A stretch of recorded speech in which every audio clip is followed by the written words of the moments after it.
pergunta que não quer calar, e essa parte vai dar like. E se eu sou de nação, de matriz africana, e eu morro e não tenho meu rungebre?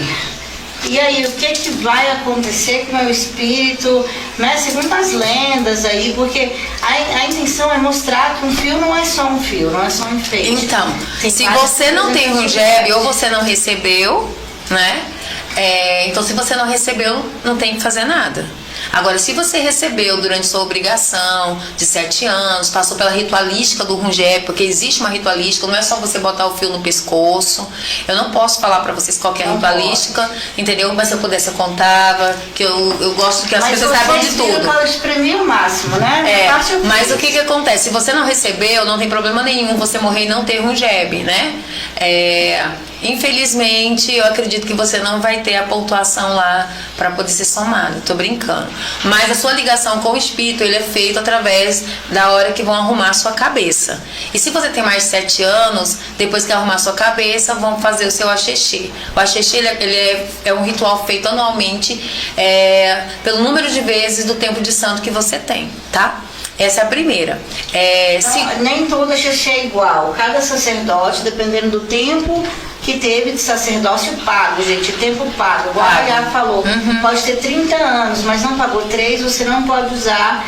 Então, aí dependendo do tempo pago, canta-se o axixê em vezes diferentes. Agora, se você ganhou o rungebre na sua licença de 7 anos, e aí você morreu e não tem um rungebre, um sacerdote vai fazer um rungebre, né? Vai consagrar esse rungebre e vai ser colocado em você, porque você tem o merecimento da ritualística, entendeu? E vai fazer a ritualística do rungebre. Então, não precisa se preocupar. Mas eu acredito no quê? Que ninguém se prepara para morrer, né? Mas eu penso que essas coisas tem que já deixar acertado. É um ritual pago, tá? Caro, muito caro.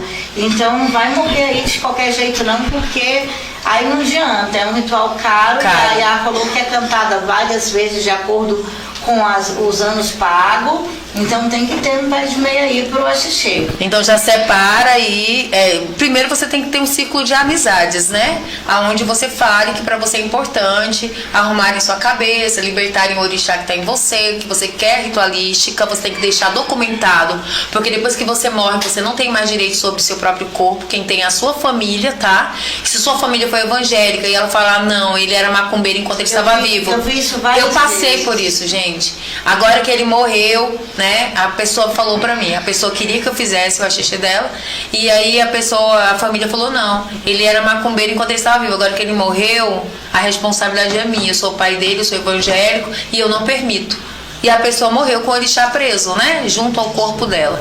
Então, isso é muito complicado. Então, eu acho importante a gente falar. Eu acho que a gente tem que ter um podcast só para falar de axixê, trazer outros sacerdotes aqui também mais velhos, né? Pra gente fazer esse debate. Porque tem que ter um círculo. Acho que poderia até existir meio que um consórcio, entendeu?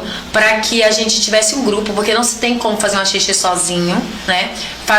Arrumar a cabeça, montar um grupo de sacerdotes para arrumar a cabeça, para fazer o axixê, para fazer ali uma reserva.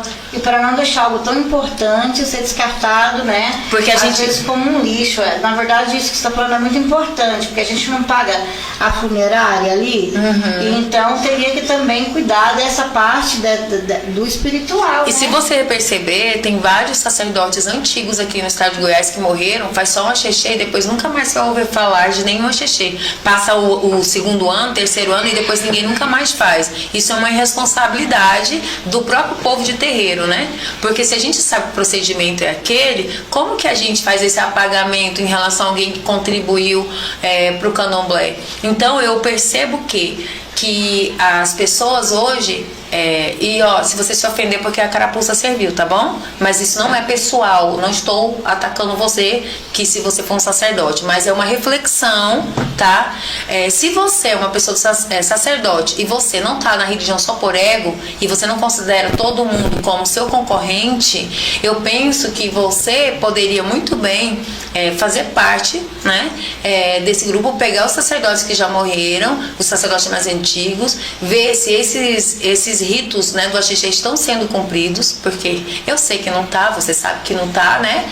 E a gente começar a fazer isso. Mas isso vai mudar quando começar a cair em manografia, porque agora tem muitos estudiosos resgatando histórias, né, de povos de matriz africana, e aí quando chegar nessa parte, aí começa a chamar atenção, porque começa a ficar registrado, né?